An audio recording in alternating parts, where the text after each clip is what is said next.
Fill in a gap for me, Melissa. The guy gets run out of his father's home. He didn't immediately walk out of daddy's farm and square off as the head of the communists against Chiang Kai-shek and the nationalists. How does one go from getting kicked out of daddy's home to being, I mean, as much as it pains me to give him credit, a fairly successful and good guerrilla fighter in the Chinese hinterlands? How does that happen? Mao was very determined. And he was also really good at he understood that the reality of an event, didn't really matter. The perception really mattered.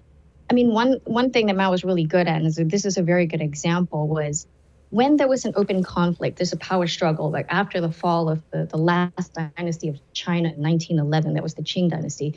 And then there were these two parties that were vying for control. There were a lot of these little revolutions popping up here and there. People were trying to seize control. And there were these two parties, the nationalists and the communists. And at some point, I believe this was in about the 1930s, the communists actually lost. So the nationalists actually became the government of China. And the Mao's party, Mao had to lead all his men to retreat into the foothills.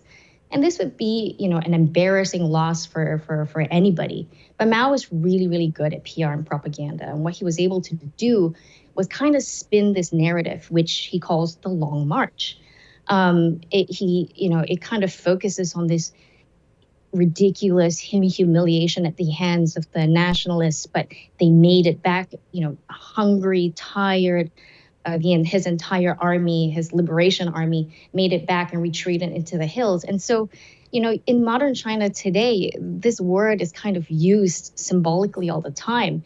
I mean, if you're a kid growing up there and you complain about, I had a really hard day, it is too hot or it is too cold, school is really difficult, parents would say, well, you don't really know what suffering is, you don't know what the Long March is always used as like, you don't know the Long March. Like, that is real suffering. What you're going through is nothing. It's kind of like the Chinese version of when I was your age, I used to walk in the snow barefoot, right? And so Mao is really good at spinning this. And so every time there's kind of a national objective today, say China wants to become a sporting prowess, you'll see the kind of rhetoric used in this way. They'll say, the long march to sporting excellence, the long march to industrialization, the long march to becoming a green country with zero emissions or whatever.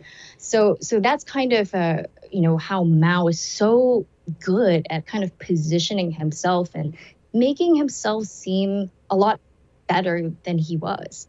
Don't miss Jesse Kelly Breaks History, The Forgotten Genocide, the first episode of a new series available now exclusively for First TV supporters. Visit the First TV app or thefirsttv.com to subscribe and start watching today.